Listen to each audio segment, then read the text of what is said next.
ನಮಸ್ಕಾರ, ನಾನು doctor Shweta S, cancer ರೋಗ ತಜ್ಞೆ. ಈ ಹಿಂದಿನ ಸಂಚಿಕೆಯಲ್ಲಿ ನಾವು ಪ್ರತಿ ತಿಂಗಳು ಹೇಗೆ ಸ್ತನ ಸ್ವಯಂ ಪರೀಕ್ಷೆಯನ್ನ ಮನೆಯಲ್ಲೇ ಮಾಡಿಕೊಂಡು 2ನೇ ಹಂತದ ಕ್ಯಾನ್ಸರ್ ಅನ್ನ ಬೇಗ ಪತ್ತೆ ಹಚ್ಚಿ 90% ಜನರಲ್ಲಿ ಅದನ್ನ ಸಂಪೂರ್ಣವಾಗಿ ಗುಣಪಡಿಸಬಹುದು, ಕ್ಯೂರ್ ಮಾಡಬಹುದು ಅಂತ ಹೇಳಿ ತಿಳ್ಕೊಂಡಿದ್ವಿ. ಇವತ್ತಿನ ಸಂಚಿಕೆಯಲ್ಲಿ ನಾವು ಮೊದಲನೇ ಹಂತದ ಸ್ತನ ಕ್ಯಾನ್ಸರ್ ಅನ್ನ ಹೇಗೆ ಮ್ಯಾಮೋಗ್ರಫಿ ಅಥವಾ ಬೇರೆ ಸ್ತನ ಪರಿಶೀಲನೆ ಅಥವಾ ಬ್ರೆಸ್ಟ್ ಕ್ಯಾನ್ಸರ್ ಸ್ಕ್ರೀನಿಂಗ್ ನ ವಿಧಾನಗಳನ್ನ ಅಳವಡಿಸಿಕೊಂಡು ಪತ್ತೆ ಹಚ್ಚಿ ಹೇಗೆ ಗುಣಪಡಿಸ್ಕೋಬಹುದು ಅಂತ ಹೇಳಿ ತಿಳ್ಕೊಳ್ಳೋಣ. ಸ್ತನ ಪರಿಶೀಲನೆ ಅಥವಾ ಬ್ರೆಸ್ಟ್ ಕ್ಯಾನ್ಸರ್ ಸ್ಕ್ರೀನಿಂಗ್ ಆಗಿ ಉಪಯೋಗಿಸೋದಕ್ಕೆ ನಾವು 3 ರೀತಿಯಾದ ತಪಾಸಣೆಗಳನ್ನ ಬಳಸ್ತೀವಿ. ಒಂದು ಎಕ್ಸ್ರೇ ಮ್ಯಾಮೋಗ್ರಫಿ, ಇನ್ನೊಂದು ಸೋನೋ ಮ್ಯಾಮೋಗ್ರಫಿ, ಮತ್ತೊಂದು ಬ್ರೆಸ್ಟ್ MRI. ಎಕ್ಸ್ರೇ ಮ್ಯಾಮೋಗ್ರಫಿ ಅಥವಾ ಡಿಜಿಟಲ್ ಮ್ಯಾಮೋಗ್ರಫಿ ಅಂತ ಹೇಳ್ತೀವಿ. ಇದು ಸರ್ವೇ ಸಾಮಾನ್ಯವಾಗಿ ಉಪಯೋಗಿಸುವಂತಹ ಒಂದು ಪರೀಕ್ಷೆ. ಹಾಗೆ ಈ ತಪಾಸಣೆ ಗೋಲ್ಡ್ ಸ್ಟ್ಯಾಂಡರ್ಡ್ ಅಂತ ಹೇಳ್ಬೋದು. ಅಂದ್ರೆ ಈ ತಪಾಸಣೆಯಿಂದನೇ ನಾವು ಸ್ತನ ಕ್ಯಾನ್ಸರ್ ಅನ್ನ ಅತಿ ವೇಗವಾಗಿ ಅಥವಾ ತುಂಬಾ ಮೊದಲನೇ ಹಂತದಲ್ಲಿ ಕಂಡುಹಿಡಿಯೋದಕ್ಕೆ ಸಾಧ್ಯ ಆಗುವಂತ ಒಂದು ತಪಾಸಣೆ ಆಗಿರುತ್ತೆ. ಇದರಲ್ಲಿ ಏನ್ ಮಾಡ್ತಾರೆ ಅಂತಂದ್ರೆ ಕಡಿಮೆ ಡೋಸಿನ ವಿಕಿರಣಗಳನ್ನ ಅಥವಾ ರೇಡಿಯೇಷನ್ ಅನ್ನ ನಿಮ್ಮ ಬ್ರೆಸ್ಟ್ ಮೂಲಕ ಹಾಯಿಸಿ ನಂತರ ಅದನ್ನ ಚಿತ್ರೀಕರಿಸಿ ನೋಡುವಂತಹ ಒಂದು ವಿಧಾನ ಆಗಿರುತ್ತೆ. ಈ ತಪಾಸಣೆಯಲ್ಲಿ ನಿಮ್ಮ ಸ್ತನದ ನಾಳಗಳಲ್ಲಿ ಶೇಖರಣೆ ಆಗಿರುವಂತಹ ಸೂಕ್ಷ್ಮ ಕ್ಯಾಲ್ಸಿಯಂ ಏನಿರುತ್ತೆ, ಅಂದ್ರೆ ಮೈಕ್ರೋ ಕ್ಯಾಲ್ಸಿಫಿಕೇಶನ್ ಅಂತ ಹೇಳ್ತೀವಿ, ಇದು ಕ್ಯಾನ್ಸರ್ ಆಗಿ ಬದಲಾಗೋದಕ್ಕೂ ಮುಂಚೆ ಸಹ ಸ್ಟೇಜ್ 0 ಅಥವಾ ಶೂನ್ಯ ಹಂತದ ಕ್ಯಾನ್ಸರ್ ಏನಿರುತ್ತೆ, ಡಕ್ಟಲ್ ಕಾರ್ಸಿನೋಮಾ ಇನ್ C2 ಅಂತ ಹೇಳ್ತೀವಿ, ಈ ಹಂತದಲ್ಲೇನೆ ನೀವು ಸ್ತನ ಕ್ಯಾನ್ಸರ್ ಅನ್ನ ಪತ್ತೆ ಹಚ್ಚೋದಕ್ಕೆ ಉಪಯೋಗಕ್ಕೆ ಬರುವಂತಹ ಒಂದು ತಪಾಸಣೆ ಆಗಿರುತ್ತೆ. ಇನ್ನು ಸೋನೋ ಮ್ಯಾಮೋಗ್ರಫಿ ಅಂತಂದ್ರೆ ಅಲ್ಟ್ರಾಸೌಂಡ್ ಬ್ರೆಸ್ಟ್ ಅಥವಾ ಬ್ರೆಸ್ಟ್ ನ ಸ್ಕ್ಯಾನಿಂಗ್ ಅಂತಂದ್ರೆ ಅದು ಸೋನೋ ಮ್ಯಾಮೋಗ್ರಫಿ ಅಂತ ಹೇಳಿ ಅನ್ನಿಸ್ಕೊಳ್ಳುತ್ತೆ. ಇದರಲ್ಲಿ ಏನಾಗುತ್ತೆ, ಧ್ವನಿ ತರಂಗಗಳನ್ನ ನಿಮ್ಮ ಬ್ರೆಸ್ಟ್ ಮೂಲಕ ಹಾಯಿಸಿ ಅದರಿಂದ ಬರುವಂತಹ ಪ್ರತಿಧ್ವನಿ ಅಥವಾ ಎಕೋಗಳೇನಿರುತ್ತೆ ಅದರಿಂದ ನಿಮ್ಮ ಬ್ರೆಸ್ಟ್ ಅನ್ನ ನೋಡುವಂತ ಒಂದು ಕಂಪ್ಯೂಟರ್ ಅಲ್ಲಿ ನೋಡುವಂತ ಒಂದು ತಪಾಸಣೆ ಆಗಿರುತ್ತೆ. ಇನ್ನು ಬ್ರೆಸ್ಟ್ MRI ಅನ್ನ ಸಹ ನಾವು ಕೆಲವು ಮಹಿಳೆಯರಲ್ಲಿ ಬಳಸ್ತೀವಿ. ಇದರಲ್ಲಿ ಏನಾಗುತ್ತೆ, ಕಾಂತೀಯ ಕ್ಷೇತ್ರ ಅಥವಾ ಮ್ಯಾಗ್ನೆಟಿಕ್ ಫೀಲ್ಡ್ ಮತ್ತೆ ರೇಡಿಯೋ ವೇವ್ ಗಳನ್ನ ಬಳಸಿ ಮಾಡುವಂತಹ ಒಂದು ತಪಾಸಣೆ ಆಗಿರುತ್ತೆ. ಇಲ್ಲಿ ನಿಮ್ಮ ಸ್ತನದ ಅಂಗಾಂಶಗಳಲ್ಲಿ ಅಥವಾ ಟಿಶ್ಯೂನಲ್ಲಿ ಇರುವಂತಹ ಒಂದು ಹೈಡ್ರೋಜನ್ ಪ್ರೋಟಾನ್ ಗಳನ್ನ ಪ್ರೇರೇಪಿಸಿ ಅಥವಾ ಪ್ರಚೋದಿಸಿ ಬ್ರೆಸ್ಟ್ ಅನ್ನ ಒಂದು 3D ಚಿತ್ರಣವನ್ನ ಮಾಡುವಂತಹ ಒಂದು ತಪಾಸಣೆ ಆಗಿರುತ್ತೆ. ಹೇಗೆ ಈ ತಪಾಸಣೆಗಳನ್ನ ಮಾಡ್ತಾರೆ, ಇದಕ್ಕೆ ಏನಾದ್ರೂ ಪೂರ್ವ ಸಿದ್ಧತೆಗಳು ಬೇಕಾ ಅಂತಂದ್ರೆ, ಎಕ್ಸ್ರೇ ಮ್ಯಾಮೋಗ್ರಫಿ ಮಾಡುವಂತ ಸಂದರ್ಭದಲ್ಲಿ ಸಾಮಾನ್ಯವಾಗಿ ನಿಮ್ಗೆ ನಿಮ್ಮ ಒಂದು ವಸ್ತ್ರವನ್ನ ಬಿಚ್ಚಿ ಬೇರೆ ಹಾಸ್ಪಿಟಲ್ನ ಒಂದು ಆಸ್ಪತ್ರೆಯ ಗೌನ್ ಏನಿರುತ್ತೆ ಅದನ್ನ ಹಾಕೊಳ್ಳೋದಕ್ಕೆ ಹೇಳ್ತಾರೆ. ಹಾಗೇನೆ ನಿಮ್ಮ ಮೈ ಮೇಲಿರುವಂತಹ ಎಲ್ಲ ಲೋಹದ ಆಭರಣಗಳೇನಿರುತ್ತೆ, ಸೊ ಎಲ್ಲ ಒಂದು ಆಭರಣಗಳನ್ನ ಬಿಚ್ಚಿರೋದಕ್ಕೆ ಹೇಳ್ತಾರೆ.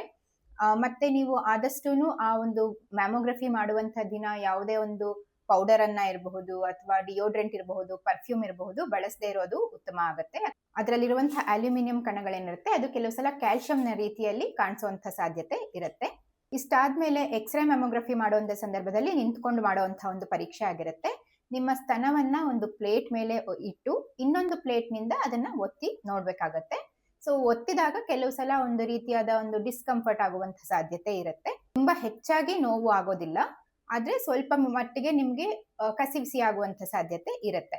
ಒತ್ತೋದ್ರಿಂದ ಏನಾಗುತ್ತೆ, ನಿಮ್ಮ ಒಂದು ಸ್ತನದ ಒಂದು ಅಂಗಾಂಶಗಳೇನಿರುತ್ತೆ ಅದು ಹರಡಿದಂತೆ ಆಗಿ ನೀವು ಯಾವುದೇ ಒಂದು ಗಡ್ಡೆಯನ್ನಾಗ್ಲಿ ಗಂಟನ್ನಾಗ್ಲಿ ನೀವು ಮಿಸ್ ಮಾಡೋದಿಲ್ಲ. ಆದ್ರಿಂದ ಇದನ್ನ ಈ ರೀತಿಯಾಗಿನೇ ಮಾಡ್ಬೇಕಾಗಿರುತ್ತೆ. ಇದು ಸುಮಾರು ಒಂದು 10 ರಿಂದ 15 ನಿಮಿಷಗಳು ನಡೆಯುವಂತಹ ಒಂದು ತಪಾಸಣೆ ಆಗಿರುತ್ತೆ. ಇನ್ನು ಸೋನೋ ಮ್ಯಾಮೋಗ್ರಫಿ ಅಥವಾ ಸ್ಕ್ಯಾನಿಂಗ್, ಬ್ರೆಸ್ಟ್ ಸ್ಕ್ಯಾನಿಂಗ್ ಅಥವಾ ಅಲ್ಟ್ರಾಸೌಂಡ್ ಬ್ರೆಸ್ಟ್ ಏನಿರುತ್ತೆ ಇದು ಮಲ್ಕೊಂಡು ಮಾಡುವಂತ ತಪಾಸಣೆ. ಇದನ್ನ ನೇರವಾಗಿ ಒಬ್ಬ ವೈದ್ಯರು ಅಥವಾ ಟೆಕ್ನಿಷಿಯನ್ ಮಾಡ್ತಾರೆ.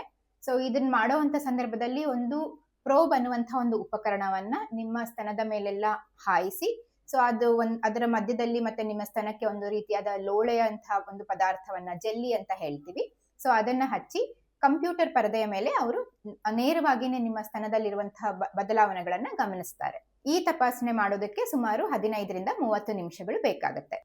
ಬ್ರೆಸ್ಟ್ MRI ಏನಿರುತ್ತೆ ಅದು ಸಾಮಾನ್ಯವಾಗಿ ಒಂದು CT ಸ್ಕ್ಯಾನ್ ಅಥವಾ MRI ಸ್ಕ್ಯಾನ್ ಮಾಡುವಂತಹ ರೀತಿಯಲ್ಲೇನೆ ಮಾಡಲಾಗುತ್ತೆ. ಇದಕ್ಕೆ 30 ನಿಮಿಷಗಳ ಸಮಯ ಬೇಕಾಗುತ್ತೆ. ಇದು ಎಲ್ಲರೂ ಮಾಡಿಸ್ಕೊಳ್ಳುವಂಥದ್ದಿಲ್ಲ, ಹೈ ರಿಸ್ಕ್ ಇರುವಂತವರಲ್ಲಿ ಮಾತ್ರ ನಾವು ಇದನ್ನ ಮಾಡಿಸ್ಕೊಳ್ಳಿ ಅಂತ ಹೇಳ್ತೀವಿ. ಸೊ ಈಗ ಇನ್ನೊಂದು ಮುಖ್ಯ ವಿಚಾರಕ್ಕೆ ಬಂದ್ರೆ, ಯಾರು ಮಾಡಿಸ್ಕೋಬೇಕು, ಯಾವಾಗ ಮಾಡಿಸ್ಕೋಬೇಕು, ಈ ಸ್ತನ ಪರಿಶೀಲನೆ ಅಥವಾ ಬ್ರೆಸ್ಟ್ ಕ್ಯಾನ್ಸರ್ ಸ್ಕ್ರೀನಿಂಗ್ ಅನ್ನ ಅದಕ್ಕಾಗಿ ಮಾಡುವಂತಹ ಒಂದು ತಪಾಸಣೆಗಳನ್ನ, ಮ್ಯಾಮೋಗ್ರಫಿಯನ್ನ ಯಾರು ಯಾವಾಗ ಮಾಡಿಸ್ಕೋಬೇಕು. ಸಾಮಾನ್ಯ ರಿಸ್ಕ್ ಅಥವಾ ಆವರೇಜ್ ರಿಸ್ಕ್ ಅಂದ್ರೆ ಎಲ್ಲ ಆರೋಗ್ಯವಂತ ಮಹಿಳೆಯರು ಸಹ ಗೈಡ್ಲೈನ್ಸ್ ಪ್ರಕಾರ, ಅದರಲ್ಲೂ ನಮ್ಮ ICMR Indian council of medical research ಅನ್ನುವಂಥ ಒಂದು ಗೈಡ್ಲೈನ್ಸ್ ನ ಪ್ರಕಾರ ಏನಂದ್ರೆ 40 ವರ್ಷವನ್ನ ಮೀರಿದ ಎಲ್ಲ ಮಹಿಳೆಯರು ಸಹ 2 ವರ್ಷಗಳಿಗೊಮ್ಮೆ ಈ ಮ್ಯಾಮೋಗ್ರಫಿಯನ್ನ ಮಾಡಿಸ್ಕೋಬೇಕಾಗಿರುತ್ತೆ. ಇನ್ನು ಸೋನೋ ಮ್ಯಾಮೋಗ್ರಫಿಯನ್ನ ಸಾಮಾನ್ಯವಾಗಿ 30ರಿಂದ 40 ವರ್ಷದ ಮಹಿಳೆಯರಲ್ಲಿ ಯಾರಲ್ಲಿ ನಾವು ಸ್ತನ ಕ್ಯಾನ್ಸರ್ನ ಸ್ಕ್ರೀನಿಂಗ್ ಅವಶ್ಯಕತೆ ಇದೆ ಅಂತ ಭಾವಿಸ್ತೀವಿ ಅವರಲ್ಲಿ ಸೋನೋ ಮ್ಯಾಮೋಗ್ರಫಿಯನ್ನ ಮಾಡಲಾಗುತ್ತೆ. ಕೆಲವು ಮಹಿಳೆಯರಲ್ಲಿ ಸೋನೋ ಮ್ಯಾಮೋಗ್ರಫಿ ಮತ್ತೆ ಎಕ್ಸ್ರೇ ಮ್ಯಾಮೋಗ್ರಫಿ ಎರಡನ್ನ ಸೇರಿಸಿ ಮಾಡಬೇಕಾಗತ್ತೆ. ಯಾಕಂತಂದ್ರೆ ಇದು ಪೂರಕವಾಗಿ ಕೆಲಸ ಮಾಡುವಂತಹ ತಪಾಸಣೆಗಳಾಗಿರುತ್ತೆ. ನಿಮ್ಗೆ ಎಕ್ಸ್ರೇ ಮ್ಯಾಮೋಗ್ರಫಿಯಲ್ಲಿ ಬಹಳ ಬೇಗ ನಿಮ್ಗೆ ಸ್ತನ ಕ್ಯಾನ್ಸರ್ನ ಮಾರ್ಪಾಡುಗಳು ಕಂಡು ಬಂದ್ರೆ, ಇನ್ನು ಈ ಸೋನೋ ಮ್ಯಾಮೋಗ್ರಫಿಯಲ್ಲಿ ನಿಮ್ಗೆ ಇರುವಂತಹ ಒಂದು ಗಡ್ಡೆ ಯಾವ ರೀತಿಯಲ್ಲಿದೆ, ಅದರಲ್ಲಿ ನೀರು ತುಂಬಿಕೊಂಡಿದ್ಯಾ ಅಥವಾ ಅದು ಕ್ಯಾನ್ಸರ್ ಗಡ್ಡೆ ಇರಬಹುದಾ ಇಲ್ವಾ, ಈ ರೀತಿಯಾಗಿ ಆ ಒಂದು ಗಡ್ಡೆಯ ಲಕ್ಷಣಗಳೇನಿದೆ ಅದು ಚೆನ್ನಾಗಿ ತಿಳಿದು ಬರುವಂತಹ ಒಂದು ತಪಾಸಣೆ ಆಗಿರುತ್ತೆ. ಇತ್ತೀಚಿನ ದಿನಗಳಲ್ಲಿ ಸ್ತನ ಕ್ಯಾನ್ಸರ್ ತುಂಬಾ ಚಿಕ್ಕ ವಯಸ್ಸಿನಲ್ಲೇ ಕಾಣಿಸ್ಕೊಳ್ತಾ ಇರೋದ್ರಿಂದ ನನ್ನ ಕೇಳೋದಾದ್ರೆ ನೀವು 30 ವರ್ಷ ಆದ ನಂತರಾನೇ ಈ ಸೋನೋ ಮ್ಯಾಮೋಗ್ರಫಿ ಅಥವಾ ಅಲ್ಟ್ರಾಸೌಂಡ್ ಬ್ರೆಸ್ಟ್ ಏನಿರುತ್ತೆ ಅದನ್ನ ಮಾಡಿಸ್ಕೋಬಹುದಾಗಿರುತ್ತೆ. ಯಾಕಂದ್ರೆ ಇದರಲ್ಲಿ ಯಾವುದೇ ಒಂದು ವಿಕಿರಣದ ಒಂದು ರಿಸ್ಕ್ ಸಹ ಇರೋದಿಲ್ಲ, ಹಾಗೆ ಇದರಲ್ಲಿ ಪೇನ್ ಆಗುವಂತ ಸಾಧ್ಯತೆ ಸಹ ಇರೋದಿಲ್ಲ. ಎಕ್ಸ್ರೇ ಮ್ಯಾಮೋಗ್ರಫಿನ ನೀವು 40 ವರ್ಷ ಆದ್ಮೇಲೆ ಅದನ್ನ ಸೇರಿಸ್ಕೊಂಡು ಮಾಡ್ಕೋಬಹುದಾಗಿರುತ್ತೆ.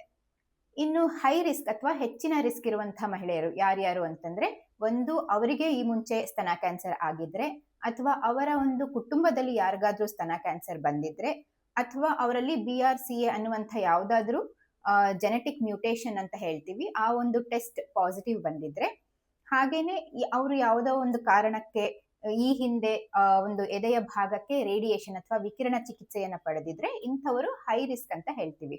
ಸೊ ಇವರಲ್ಲಿ ನಾವು ಬ್ರೆಸ್ಟ್ MRI ಅನ್ನ ಮಾಡಿಸ್ಕೊಳ್ಳಿ ಅಂತ ಹೇಳ್ತೀವಿ. ಈ ಸ್ತನದ MRI ನ ನಾವು 6 ತಿಂಗಳಿಗೊಮ್ಮೆ ಮಾಡಿಸ್ಕೊಳ್ಳಿ ಅಂತ ಹೇಳ್ತೀವಿ. ನೀವು ಯಾವುದೇ ಒಂದು ಸ್ತನದ ತಪಾಸಣೆಯನ್ನ ಮಾಡಿಸ್ಕೋಬೇಕಾದ್ರೆ ಸಾಮಾನ್ಯವಾಗಿ ನಿಮ್ಮ ಒಂದು ಋತುಸ್ರಾವ ಆದ 1 ವಾರದ ಒಂದು ಅವಧಿಯಲ್ಲಿ, ಅಂದ್ರೆ ಋತುಸ್ರಾವ ಆಗಿ 7 ದಿನಗಳ ನಂತರ ಮಾಡಿಸ್ಕೊಂಡ್ರೆ ಒಳ್ಳೇದು ಅಂತ ಹೇಳ್ತೀವಿ. ಇನ್ನು ಈ ಮ್ಯಾಮೋಗ್ರಫಿ ಅಥವಾ ಸೋನೋ ಮ್ಯಾಮೋಗ್ರಫಿಯ ವರದಿ ಅಥವಾ ರಿಪೋರ್ಟ್ ನಲ್ಲಿ ನಿಮಗೆ ಏನು ಗೊತ್ತಿರಬೇಕು ಅಂತಂದ್ರೆ, ಇದರಲ್ಲಿ ಬೈರಾಡ್ಸ್ ಅನ್ನುವಂಥ ಒಂದು ಸ್ಕೇಲ್ ಅಥವಾ ಅಂಕಿ ಅಂಶಗಳನ್ನ ಕೊಡ್ತಾರೆ. BIRADS ಅಂದ್ರೆ ಇದನ್ನ breast imaging reporting and data system ಅನ್ನೋದಕ್ಕೆ ಒಂದು ಶಾರ್ಟ್ ಫಾರ್ಮ್ ಆಗಿರುತ್ತೆ.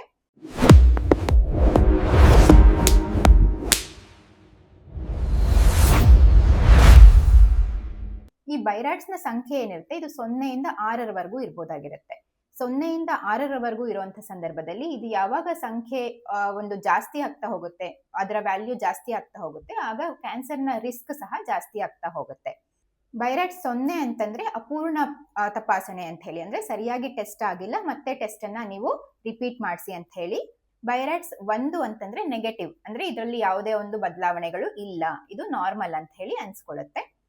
ಬೈರಾಡ್ಸ್ 2 ಅಂತಂದ್ರೆ ಬಿನೈನ್ ಅಥವಾ ಇದು ಕ್ಯಾನ್ಸರ್ ಅಲ್ಲದ ಗಡ್ಡೆ ಅಂತ ಹೇಳಿ ಅನ್ಸ್ಕೊಳ್ಳುತ್ತೆ, ಕ್ಯಾನ್ಸರ್ ಆಗುವ ಸಾಧ್ಯತೆ ಸುಮಾರು 0% ನಷ್ಟು ಇರುತ್ತೆ. ಇನ್ನು ಬೈರಾಡ್ಸ್ 3 ಅಂತಂದ್ರೆ ಇಲ್ಲಿ 2% ಕಡಿಮೆ ಪರ್ಸೆಂಟ್ ಅಷ್ಟು ಸಾಧ್ಯತೆ ಇರುತ್ತೆ.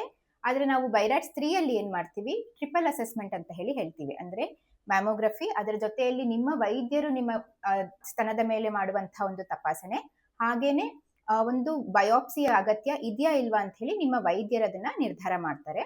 ಹಾಗೆ ಇನ್ನು ಬೈರಾಡ್ಸ್ 4 ರಲ್ಲಿ 4A 4B 4C ಅಂತ ಹೇಳಿ ಇರುತ್ತೆ. ಇದರಲ್ಲಿ ಏನಾಗುತ್ತೆ, 2ರಿಂದ 10%, 10ರಿಂದ 50%, ಹಾಗೆ 50ರಿಂದ 95ರಷ್ಟು ಕ್ಯಾನ್ಸರ್ ರಿಸ್ಕ್ ಇರುತ್ತೆ. ಇದರಲ್ಲಿ ಖಂಡಿತವಾಗ್ಲೂ ಬಯೋಪ್ಸಿ ಬೇಕಾಗಿರುತ್ತೆ. ಇನ್ನು ಬೈರಾಡ್ಸ್ 5 ಅಂತಂದ್ರೆ 95ಕ್ಕಿಂತಲೂ ಹೆಚ್ಚಿನ ಸಾಧ್ಯತೆ ಇದು ಕ್ಯಾನ್ಸರ್ ಗಡ್ಡೆ ಆಗಿರೋದು ಅಂತ ಹೇಳಿ ಅನ್ಸ್ಕೊಳ್ಳುತ್ತೆ. ಬೈರಾಡ್ಸ್ 6 ಅಂತಂದ್ರೆ ಈಗಾಗಲೇ ನಿಮ್ಗೆ ಬಯೋಪ್ಸಿಯಲ್ಲಿ ಕ್ಯಾನ್ಸರ್ ಇದೆ ಅಂತ ಬಂದಿದ್ದು, ಗಡ್ಡೆಯ ಲಕ್ಷಣಗಳನ್ನ ನೋಡೋದಕ್ಕಂತ ನಾವು ಮ್ಯಾಮೋಗ್ರಫಿಯನ್ನ ಮಾಡಿಸಿದಾಗ ಬೈರಾಡ್ಸ್ 6 ಅಂತ ಹೇಳಿ ನಿಮ್ಗೆ ರಿಪೋರ್ಟ್ ಸಿಗ್ಬೋದಾಗಿರುತ್ತೆ. ಈ ಮ್ಯಾಮೋಗ್ರಫಿಯ ಬಗ್ಗೆ ಫ್ರೀಕ್ವೆಂಟ್ಲಿ ಆಸ್ಕ್ಡ್ ಕ್ವೆಶ್ಚನ್ಸ್ ಅಥವಾ FAQs ಅಥವಾ ಸಾಮಾನ್ಯವಾಗಿ ನಮ್ಮ ಕ್ಲಿನಿಕ್ ನಲ್ಲಿ ಕೇಳುವಂತಹ ಪ್ರಶ್ನೆಗಳು, ಅದರ ಉತ್ತರಗಳನ್ನ ನೋಡೋದಾದ್ರೆ,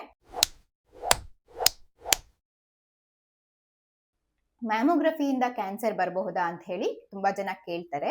ಹೆದರ್ಕೊಳ್ಳುವಷ್ಟು ಮಟ್ಟದಲ್ಲಿ ನಮಗೆ ರೇಡಿಯೇಷನ್ ಅಥವಾ ವಿಕಿರಣದ ಎಕ್ಸ್ಪೋಜರ್ ಆಗೋದಿಲ್ಲ.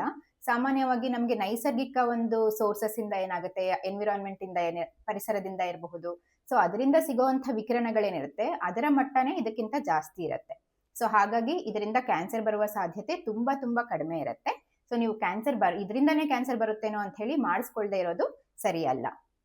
ಪುರುಷರಲ್ಲಿ ಸಹ ಈ ಮ್ಯಾಮೋಗ್ರಫಿಯನ್ನ ಮಾಡಿಸ್ಬೋದಾ ಅಂತಂದ್ರೆ ಖಂಡಿತವಾಗ್ಲೂ ಹೌದು. ಯಾಕಂದ್ರೆ ಪುರುಷರಲ್ಲೂ ಸಹ ಸ್ತನ ಕ್ಯಾನ್ಸರ್ ಬರುವ ಸಾಧ್ಯತೆ ಇರುತ್ತೆ. ಪುರುಷರ ಸ್ತನದ ಗಾತ್ರ ಏನಿರುತ್ತೆ ಅದು ಸಾಕಷ್ಟು ಪ್ರಮಾಣದಲ್ಲಿ ಇದ್ದಾಗ ನಾವು ಎಕ್ಸ್ರೇ ಮ್ಯಾಮೋಗ್ರಫಿಯನ್ನ ಮಾಡಿಸ್ತೀವಿ.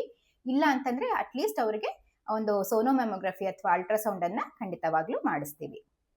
ಮ್ಯಾಮೋಗ್ರಫಿಯಿಂದ ನೋವಾಗುತ್ತಾ ಅಂತಂದ್ರೆ ಕೆಲವರಿಗೆ ಸೆನ್ಸಿಟಿವ್ ಬ್ರೆಸ್ಟ್ ಇರುವಂತ ಸಂದರ್ಭದಲ್ಲಿ ತುಂಬಾ ಒತ್ತಿದಂತೆ ಅನುಭವ ಆಗಿ ಅದರಿಂದ ಕೆಲವು ಸಲ ನೋವು ಕಾಣಿಸ್ಕೊಳ್ಳುವಂತ ಸಾಧ್ಯತೆ ಇರುತ್ತೆ.